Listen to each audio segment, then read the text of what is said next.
The top stories tonight in Y News. The first ever online bar examinations posted the highest turnout of bar takers in different exam sites in the Philippines despite the pandemic. 5 presidential aspirants faced a panel from the Kapitana ng mga Broadcaster ng Pilipinas in a candidates forum to present their plans and platform should they win in the May 2022 election. The leader of the jihadist group Islamic State died in a U.S. Special Forces raid in northern Syria. Good evening, Philippines and the world. Today is Friday, February 4, 2022. I am Herlene Delgado. Join us in the next hour as we deliver today's top stories around the Philippines and in other parts of the world. I'm Angelo Castro III.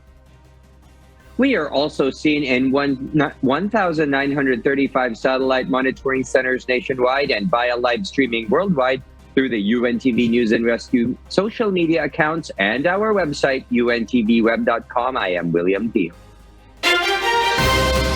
First in the news. President Duterte is now out of quarantine just one day after the palace announced the president's exposure to a COVID-19 positive case. Rosa Licos explains why.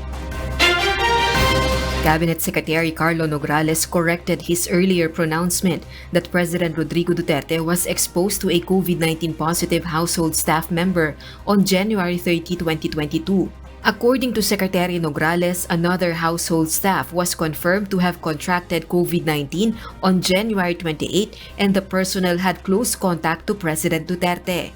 Upon assessment ng physician ni Pangulo, ang dapat i-consider or maituturing na date of last exposure ni Pangulong Duterte to a positive COVID case was Friday, January 28, 2022. Okay, bagamat merong member of the household staff na nag-positive din for COVID nung Sunday, January 30, 2022, upon assessment ng physician, hindi ito maituturing na exposure kay Pangulo kasi per se kasi hindi siya close contact as per the circumstances. Malacanang reiterated the president did not violate any quarantine protocols. The palace official earlier said based on the assessment of the president's physician, President Duterte was cleared to go. This was supported by the Department of Health. Ito po ay tinatanggap natin, nire-respeto dahil kapwa-doktor, sila po ang nag-assess, base po sa protocols natin at nakalagay naman po at nakita dyan na sinasabi na by dating ng Wednesday, that was the last day of their quarantine period at Thursday po ay maaari na lumabas. Meanwhile, the palace assures that the president is in good health. Pagkatapos ng kanyang routine medical check-up, okay naman si Pangulo, he is as healthy as any healthy individual at his age could be.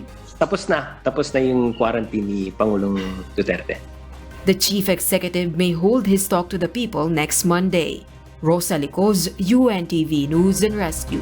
We serve the people, we give glory to God. The Department of Health has no plans to stop the COVID-19 vaccination for children ages 5 to 11 years old. The department also maintains COVID-19 vaccination for 5 to 11 years old are safe and effective. Eileen Cerudo will tell us why.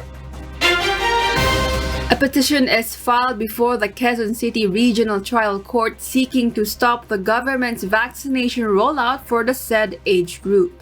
Two petitioners, Dominic Almelor and Gurley Samonte, want the court to issue a temporary restraining order to stop the vaccination. They oppose the memorandum order of the Department of Health stating the government can act as parents to provide consent to vaccinate a child in case the parents refused. According to the petitioners, the national government seemed to be mandating vaccination, calling it an abuse of power of the said memorandum order. However, the Health Department clarified COVID-19 vaccination is not mandatory and the decision still lies with the parents. Ito po ay naaayon sa kagustuhan ninyo at ng inyong mga anak. informed consent is required for all. Ang ilan, mga pulisiyang nagbabawal para sa mga unvaccinated ay para po maproteksyonan ang ating vulnerable population, ang ating mga nakakatanda, mga may sakit at ang ating mga kabataan laban sa banta ng virus. Amid the filed petition, the department is still keen on pushing through with the vaccination of 5 to 11 years old on Monday. The health department also maintains the efficacy of COVID-19 vaccines in adding a layer of protection against the virus. Various studies support the statement, and other countries began its vaccination program for children. There are more than 100,000 children registered and are ready to be vaccinated in the country. Lahat po ng bakuna na meron tayo ngayon sa ating bansa, specifically, ito pong bakunang for 5 to 11 years old, pinag-aralan mabuti ng ating mga eksperto, and even across the globe, yun pong mga kilalang national regulatory agencies ay nabigyan po ng garansya. Ang mga bakuna for pediatric group of 5 to 11 years old na ito po ay magiging ligtas, ito po ay magiging epektibo para sa ating kabataan. The department is prepared to cooperate with the court and its decision. Meanwhile, the national vaccination or the Bayanihan Bakunahan 3 is scheduled from February 10 to 11. The public is encouraged to get their primary dose or their booster shot. According to National Vaccines Operations Center Chair Undersecretary Mirdan Kabotahe, the government will still give priority to senior citizens since there are still a number of them that are unvaccinated. Medyo mababa, nasa 70-60% pa rin tayo sa mga senior citizen. Alam naman natin, sila ang pinaka-vulnerable na sektor pag sila ay nagkasakit. No? It will be nationwide, although ipaprioritize natin sa mga areas na kailangan ng additional boost para tumaas yung kanilang vaccination coverage, especially sa senior citizens. Rest Bakuna sa Botica also continues with almost 5,000 individuals receiving their booster dose. Eileen Cerudo, UNTV News and Rescue, we serve the people, we give glory to God. Meanwhile, grade 4 and 12 students may now participate in the expansion phase of face-to-face classes. This as classes in Metro Manila are set to start next week. Janice Inhente explains why. Schools may now include other grade levels in basic education to participate in the expansion phase of the limited face-to-face classes. According to DepEd Assistant Secretary Malcolm Garma, they will also allow schools to include students from grade 4 to 12. During the pilot implementation, DepEd only allowed kindergarten to grade 3 students as advised by health experts. So with the expanded phase, we would like also to give that kind of opportunity and chance to the other grade levels to experience that. But ASEC Garma emphasized it is necessary for schools to follow the guidelines for holding physical classes to avoid any infection. We would like to involve the other grade levels. However, Kathleen, we emphasize that based on the capacity of the school, anong kombinasyon ng grade level ang pwedeng pagsabayin for a particular time, for a period of time. Kasi baka pag lahat ng grade levels naman, pinagsabay-sabay mo, mako-congest din yung eskwelahan natin. So, it's really up for our schools. Aside from this, DepEd allows schools to extend class hours from 3 to 5 hours. Kasi gusto nating iwasan na ang bata ay kakain sa loob ng paaralan. Dahil bakit? Pagkakain sila, magtatanggal ng mask. Pwede siguro yung tinatawag nating managed recess. But for lunch, yun ang gusto nating iwasan. So basta hindi sila lalagpas doon sa siguro more or less 5 hours would be enough for them to stay in school, to cover everything. According to DepEd, over 300 schools from areas under Alert Level 2 may begin their physical classes next week. This includes schools from Cagayan Valley, Central Luzon, Calabar Zone, and National Capital Region. Janice Inhente, UNTV, News and Rescue. We serve the people, we give glory to God.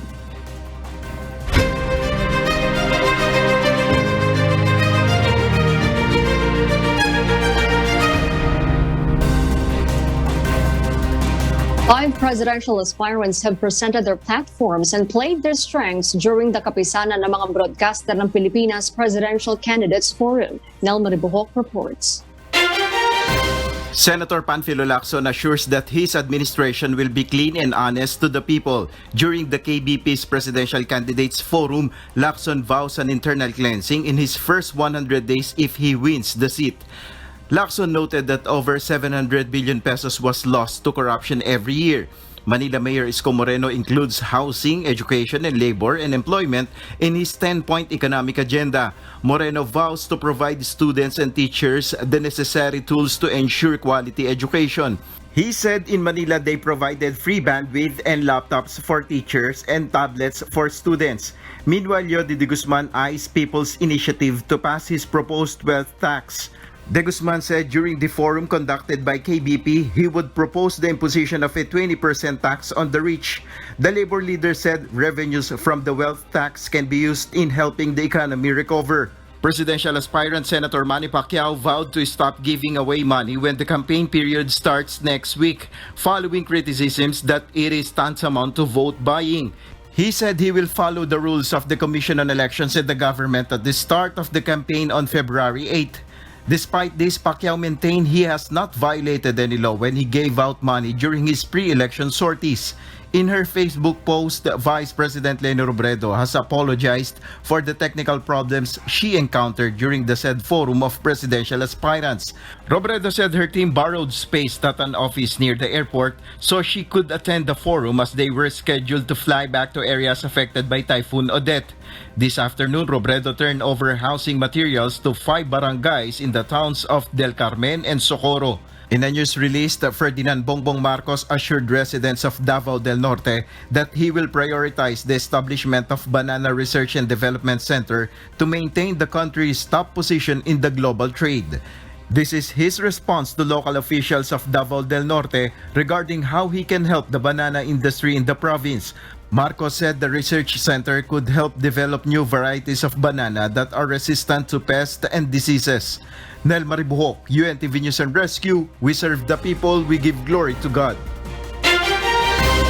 The Commission on Elections, or COMELEC, has yet to declare any city or province in the Philippines as an area of concern. Dante Amento tells us why. Okay, wala pa kami nadedeklara na area of concern. But it is possible that Basilan will be recommending, or the local COMELEC in Basilan will be recommending that that Basilan be declared an area of concern. Again, possibly in coordination with the local PNP and the AFP. COMELEC spokesperson Director James Jimenez said, part of the process to declare an area of concern is to have recommendation from the local AFP and PNP. The process is you have the local PNP coordinating with the local COMELEC and then coming to an agreement on what they will recommend to the national committee. Okay, that's the process, and then it's the national committee that ultimately releases the final list of areas of concern. The poll body will have a meeting with the Armed Forces of the Philippines, Philippine National Police, and other agencies deputized to maintain the peace and security of the 2022 elections. COMELEC and security agencies will discuss plans for the peaceful conduct of the elections. Meanwhile, the Commission said that candidates who will not join public debates or forums would be a red flag for the voters.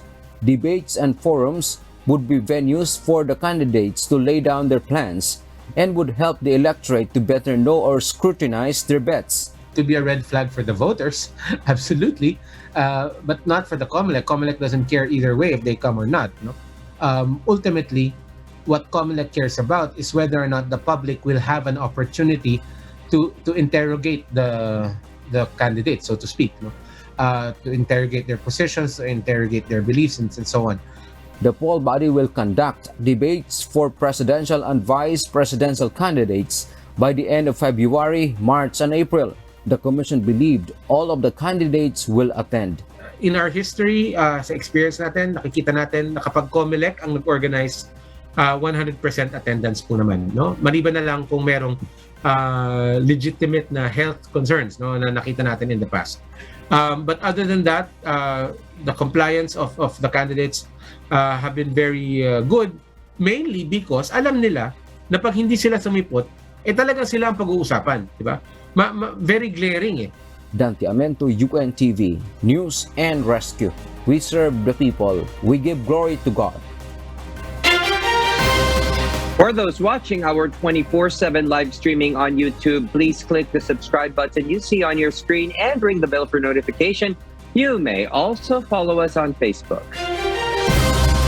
The government is preparing for the COVID-19 endemic stage in the Philippines. However, the health department emphasized that endemic stage doesn't mean a milder form of the disease. Aiko Miguel will tell us why.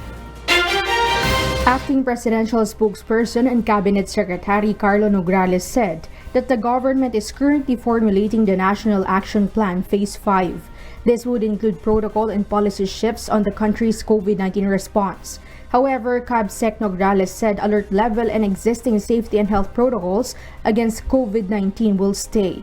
He also said that it is too early that we have won over the virus, as some provinces are just starting to have a high vaccination rate.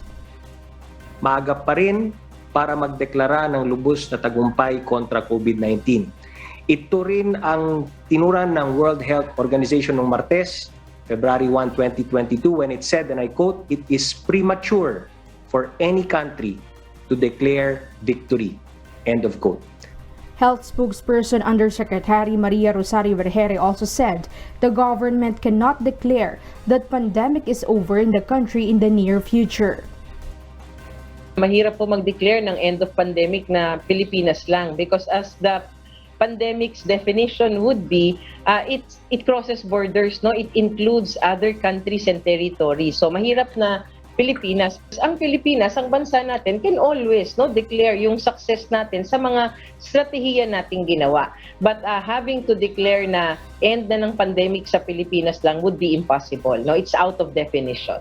Undersecretary Vergere also said authorities are now also focused on preparing everyone to cope with the transition that COVID-19 become endemic in the Philippines. Pine-prepare na po natin yung ating sistema para pagdating po nung point na talagang ang state is endemic na, and then we will be able to cope and we are resilient and we are prepared. However, the health officials said the public should understand what an endemic stage really is. I think a lot of people are getting a wrong perception of what an endemic state is. This is a state wherein cases are stable, cases are already constant and predictable, but it doesn't mean na pag sinabi natin ganon, it's going to give you a milder form of the disease. There is that level na balance na, or there is that equilibrium between the level of transmission and the level of immunity in an area. Undersecretary Vergere also gave an example that some infectious diseases in the country are also in an endemic stage. Best example, yung atin pong sakit na tigdas. Ang sakit na tigdas po, endemic yan sa Pilipinas. Ngayon po, tayo ay meron po tayong bakunahan sa tigdas sa ating mga kabataan. Dumadating tayo sa punto that we reach that certain level na mataas talaga na halos walang nagkakatigdas. Pero alam natin, nagsa-cyclical po ang pag-outbreak ng tigdas sa Pilipinas kapag bumababa ang immunity ng population. Ibig sabihin na dadagdagan yung susceptible na mga walang bakuna. So ganun po ang endemicity. The government assures that there may be possible COVID-19 variants to exist, but at least the government has coped with proper hospital care and management of those infected with COVID-19. The government has also strengthened prevention and mitigation of COVID-19 outbreaks compared to the early year of the COVID-19 pandemic. Aiko Miguel, UNTV News and Rescue. We serve the people, we give glory to God. Iloilo City is still considered very high risk for COVID-19, according to a member of the Octa Research Group. Lalaine Moreno reports why. Independent Octa Research Group reported on Friday that Iloilo City remained under very high risk for COVID-19. Octa fellow Guido David said the average daily attack rate in the city is 60.45%, while the healthcare utilization reached 71%. But according to the data of the city government, it only reached 68% of its healthcare utilization. ang aton nga healthcare utilization rate no sa kahapon 66% no or 68% diri sa aton sa syudad. Amo niyang data no, ang data yaga kapot kita no, ang nagahalin ang mga data naton sa aton diri sa local government kag sa DOH naton. DOH-6 also confirmed this data, stating they have their basis and that OCTA is only an independent research group. Meanwhile, high cases in the city were caused by local transmission due to the Omicron variant, in which 17 Omicron cases were recorded by DOH. As of February 3, Iloilo City had 64 occupied ICU beds and 263 isolation beds. Iloilo City has now 3,127 active cases. Lelaine Moreno, UNTV News and Rescue. We serve the people, we give glory to God.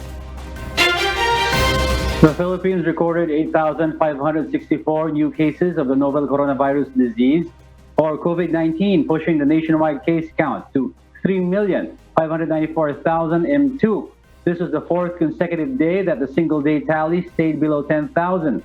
Active cases nationwide stood at 151,389.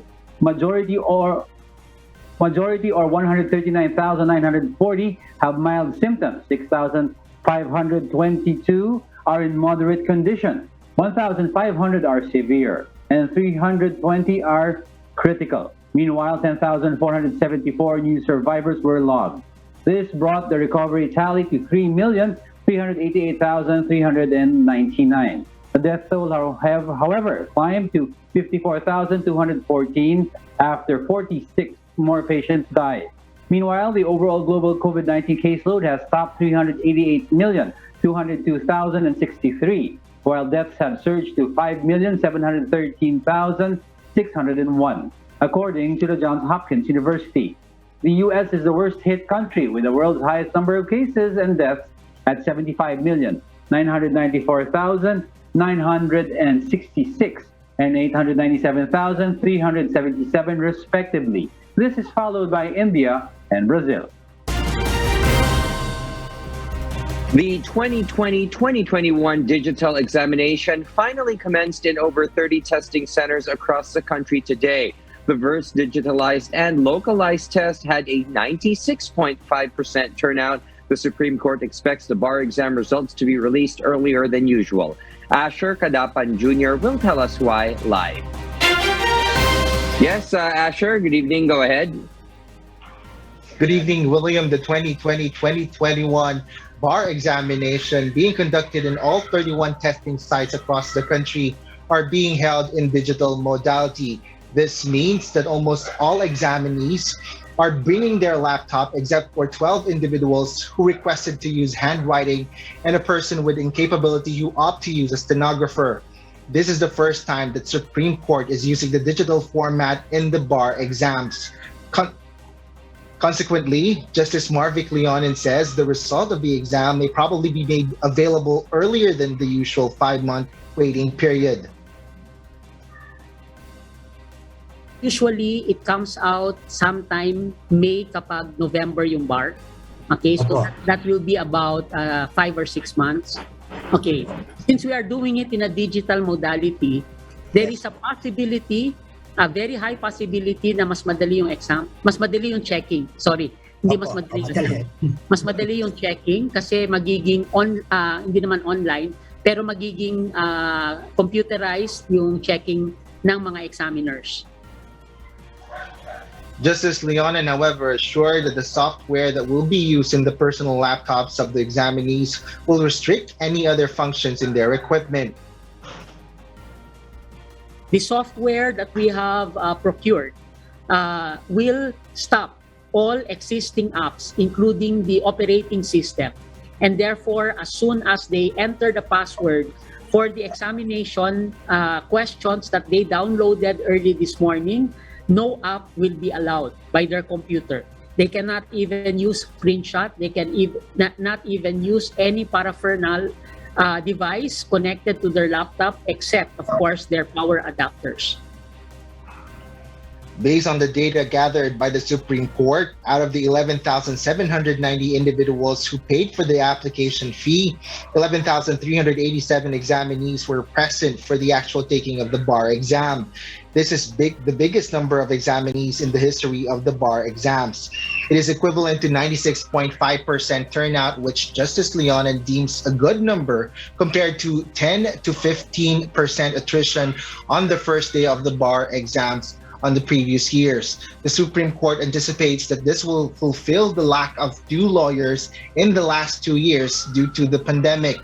Out of the over 8,000 examinees who took the COVID-19 testing in the testing sites designated by the Supreme Court, about 1.36% of them yielded positive in COVID-19. But Justice Leonen reluctantly says they have to follow the government's guidelines and the law to avoid super spreader event.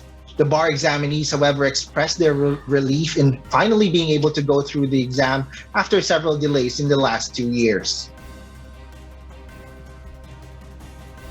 Mas mahaba yung time to review, so mas mataas yung expectation, but at the same time, sa dami rin ng inaral at sa dami ng it's very hard to like filter kung ano yung talagang relevant and dapat ma-retain for the exam. For me, 2 years actually more on agony kaysa nakatulong sa pag-aaral.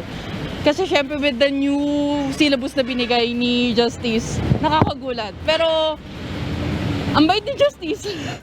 Okay naman, it was a novel experience. And as in halo-halo din talaga, but kinaya naman. Finally, parang medyo nagbubunga na after almost 2 years. Okay naman. So kaninang umaga medyo maraming tao, yung pila mahaba. Pero mabilis naman yung flow. Then napanatili yung social distancing. Safe naman mag-exam kanina. And that's the latest on my end for tonight. Back to you, William. Yes, thank you very much. Asher Kadapan reporting live from Quezon City. Energy Secretary Alfonso Cusi is ready to face any charges that may be filed against him in court. This comes after the Senate adopted a resolution seeking to file charges against him and other department officials over the Malampaya buyout. Harleen Delgado will tell us why. Senate Committee on Energy Chairperson Gatchalian, together with his lawyers, trooped to the Office of the Ombudsman to refer the Senate resolution seeking to file criminal and administrative charges against Department of Energy Secretary Alfonso Cusi and other DOE officials over the Malampaya deal. Gatchalian believes Cusi and 11 other DOE officials committed gross neglect of duty and grave misconduct and are liable for graft for approving the sale of Chevron Philippines' 45% share in the Malampaya gas project to UC Malampaya, a subsidiary of Dennis Uys Udena Corporation, despite the latter's alleged lack of financial qualification. The senator also turned over to the Ombudsman the chairman's report and other documents that were used during the hearings. Ako sana nagnanais na sa lalong madaling panahon maimbestigahan kaagad dahil itong Malampaya tuloy-tuloy ito as we speak. Ito ay nag-ooperate, nagpo-produce ng gas at malalagay ito sa alanganin kung hindi maayos po ang magpapatakbo nito. In a statement, Cusi says he is ready to face any charges to be filed in court and to prove that all actions made by the DOE regarding the deal are legal, above board, and within the powers of the department. The secretary adds he finds it unfortunate that the issue has been politicized by those whose business interests he believes must have been put in jeopardy as he performed his duties as energy secretary. Cusi also took a swipe at Gatchalian for labeling the Malampaya issue as quote-unquote defective, lutong Macau and graft-ridden, which the secretary calls an insult to the DOE officials and employees. Cusi alleges that the committee hearings were intended to force him out of office and invalidate the Malampaya deal. The secretary hopes that he will be vindicated of what he calls malicious and baseless accusations against him and the DOE. Harleen Delgado, UNTV News and Rescue. We serve the people. We give glory to God. President Rodrigo Duterte has expressed his support to Energy Secretary Alfonso Cusi on the issue of Malampaya deal. In an official statement, the president said the Energy Secretary still has his full trust and he shall remain at the helm of the department he heads. In line with this, President Duterte is calling on legislators to ensure that the ability to compete is not jeopardized by political intrigues. He also told them to leave business transactions in the capable hands of the business sector. The National Capital Region Police Office warned police officers, especially those who went AWOL, to surrender their guns to police stations. Leia Ilagan reports. Ahead of the 2022 national and local election, the National Capital Region Police Office or NCRPO launched Operation Bawi, which seeks to recover firearms from uniformed personnel who have been dismissed from police service, suspended, or gone AWOL. The operation yielded over 300 government-issued firearms from February 17, 2021 to February 1, 2022. PNP Chief Police General Junardo Carlos said, based on NCRPO reports, most of the recovered firearms are 9mm pistols with serial numbers. They also recovered bulletproof vests and magazines. 363 issued firearms ang ating pong nabawi sa ating LOI Bawi at ito ay ngayon binabalik natin sa arsenal ng ating PNP para magamit ng iba pa po nating mga kasama sa kanilang pagsiservisyo. So congratulations sa ating mga NCRPO Police for this effort. The weapons were immediately turned over to the Office of the Regional Supply Accountable Officer NCRPO for proper disposition. Carlos said, the PNP will continue to intensify its measure to confiscate and recover the missing government-issued firearms from policemen. Leia Ilagan, UNTV, News and Rescue. We serve the people, we give glory to God. The Philippine Overseas Employment Administration sees countries gradually demanding for more workers as they recover from the pandemic. Here are some job opportunities for Filipinos planning to work abroad. Philippine Overseas Employment Administration sees in-demand job opportunities in countries that are planning its economic recovery. Job opportunities include healthcare workers. However, POEA will still implement the deployment cap, only allowing around 7,000 to work in other countries.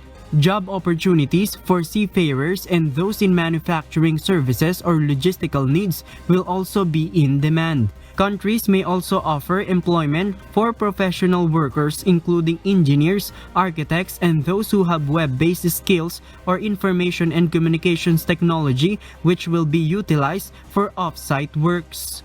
Yung ating mga traditional na labor markets ay unti-unti nang nagbubukas. So yung mga dating mga job orders natin doon ay nakakapagpadala na rin tayo ng mga panibagong mga manggagawa. Yun nga lamang ay kailangan nating sundin yung mga health protocols na kanilang itinatapos. Kung kaya yung mga nasa pipeline o yung mga dati nang nakapag-apply, i-check po natin kung bukas na po yung bansa na pupuntahan natin.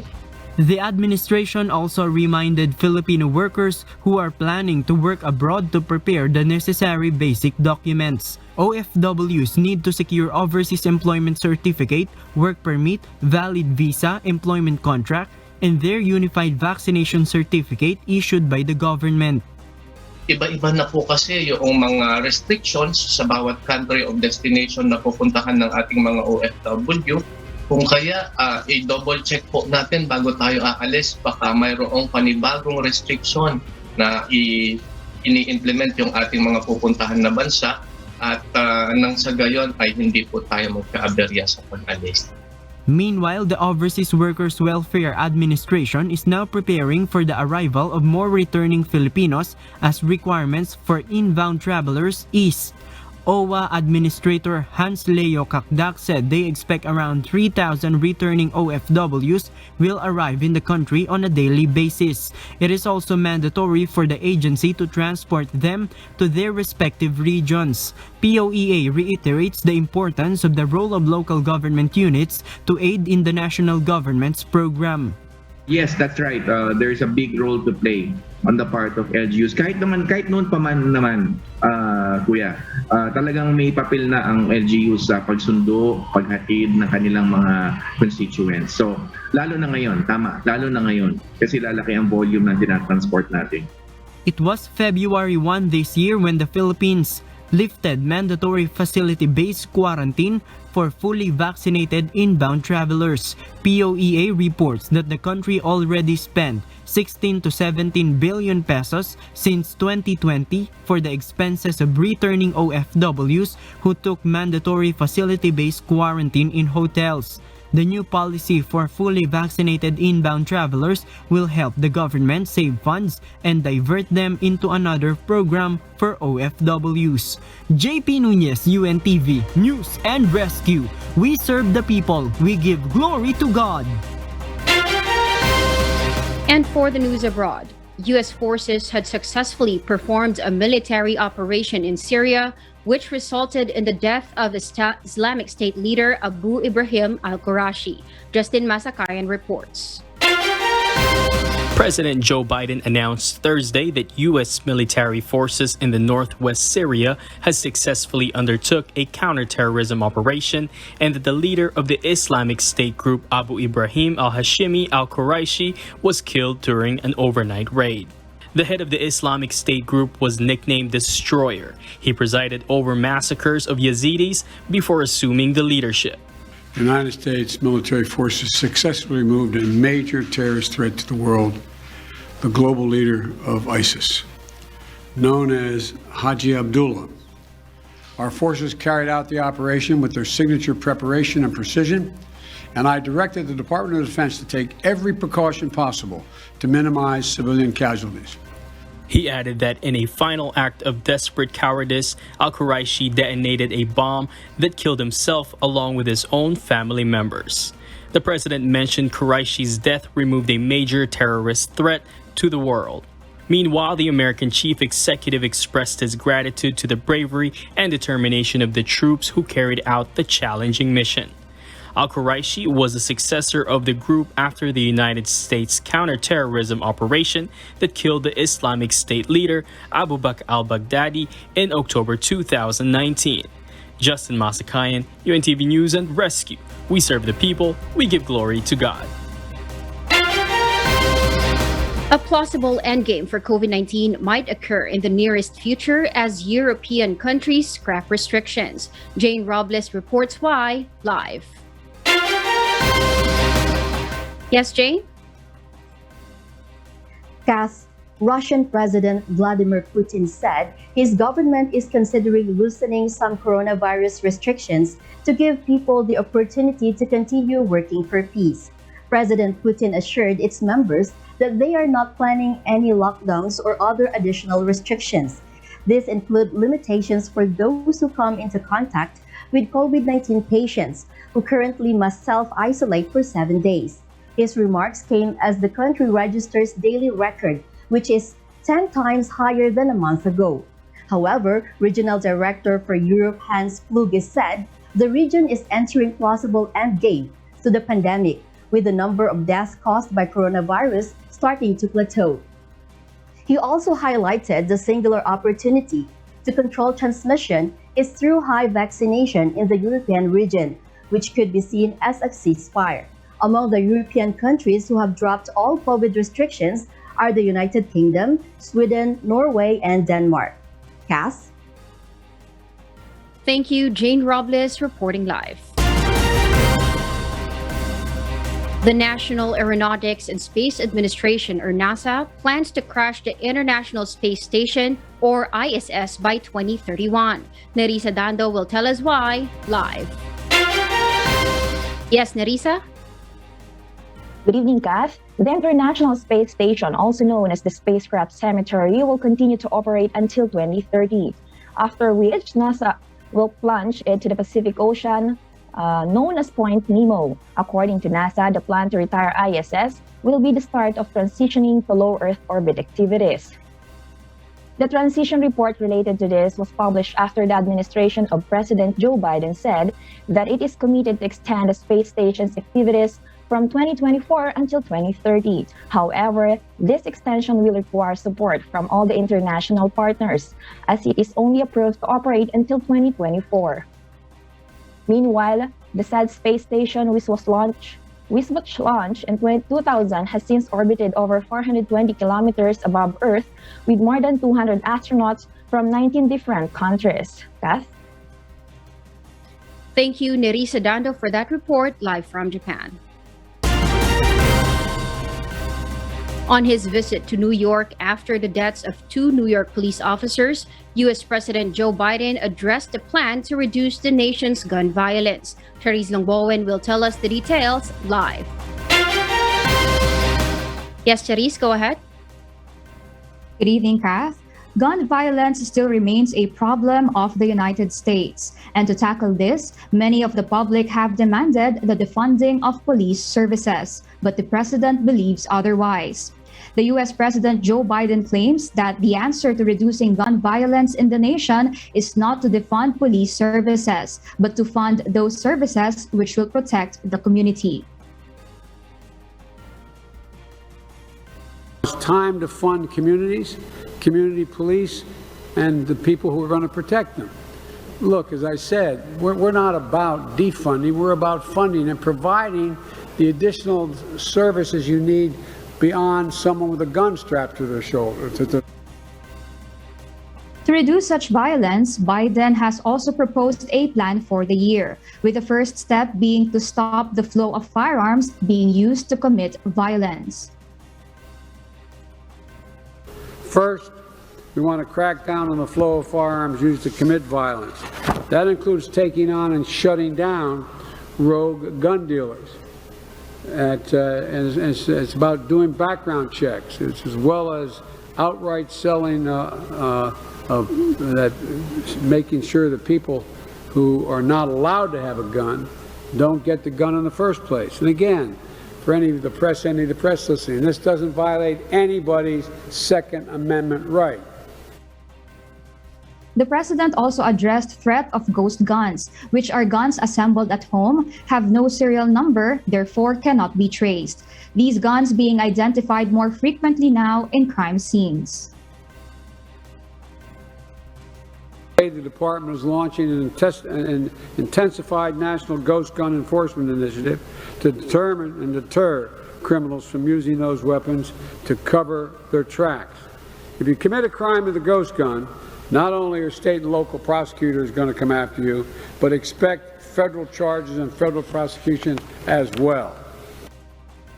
Meanwhile, President Biden also planned to reduce gun violence by providing employment and services catered for teenagers and young adults, such as counselors, and to help those formerly incarcerated to return back to their community. Kath? Thank you, Therese Longbowen, for that live report. A study from Nature Portfolio Journal, or NPJ, Climate and Atmospheric Science showed that ice from Mount Everest's highest glacier is melting in great speed due to climate change.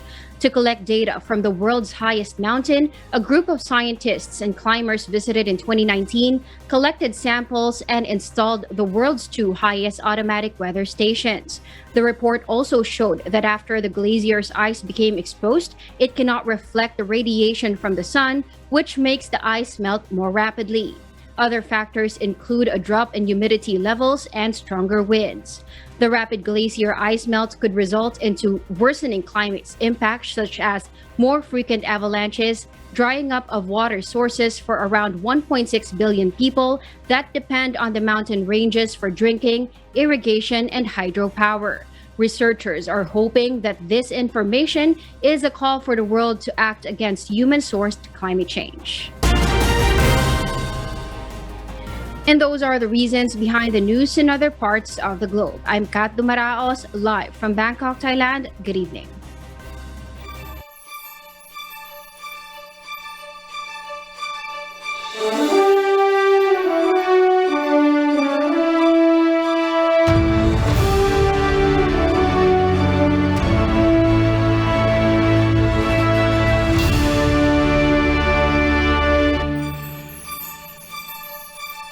solo parent in Liberia needed to beg for alms in front of a supermarket when everything seemed to go sideways for him after an accident.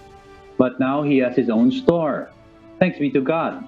Here's the story of Emmanuel Grant and how he witnessed firsthand that MCGI cared. Emmanuel Grant wanted to have a happy family with the woman he married. But what used to be happiness turned into tragedy after what happened one day in the woods in Dupor Road, Paintsville, Liberia. The slap cleared my two legs from under me and mashed. So there was no way in the forest to walk for 3 hours with Kino Greenville. I had to put me on car. After the accident came another tragedy when his wife left him. I was not having money. I was just on the bed eating hospital food. So she cannot bear it. So she left. Because of how his legs are now, he can't go back to cutting down trees in the woods. He was left with no other choice but to beg for alms in front of a supermarket in order to feed his 3 children. His life seemed to have fallen apart. The solo father only wishes to have a source of income to make ends meet without the need to beg for food. I want to establish a business, but it will not be the chlorine to sell food store, rice, oil, fita, onion. When I got the opportunity, I sell striker and all. The business I want to do will be over there. My mind will be resting.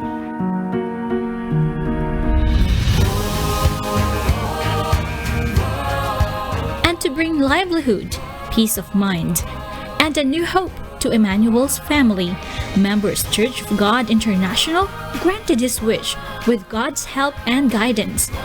MCGI surprised him with items to sell to be able to start his own store.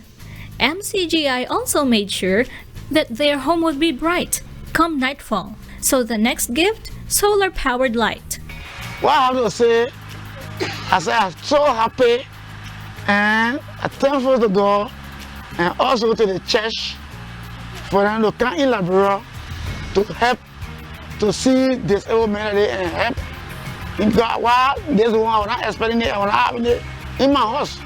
So I'm so happy and God will be with the church. Akbenamao, thanks be to God for another opportunity to help a fellow man in need. May God bless Emmanuel's store for it to be profitable and for the family to survive and also pay it forward. MCGI will remain as a humble instrument of God's wondrous works unto all colors, languages, and races, because MCGI cares.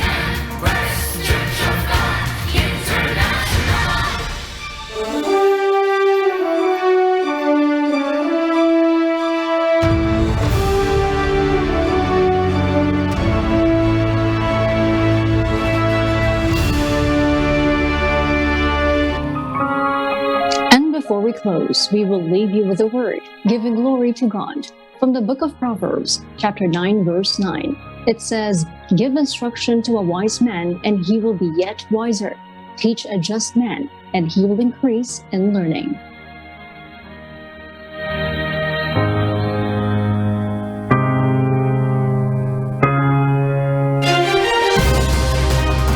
And those are the reasons behind the news, February 4, 2022. I am Herdine Delgado. Reasons we deliver to you as they unfold. I'm Angelo Castro III. And because we need to know, we will always ask why. I am William Theo. We serve the people. We give glory to God.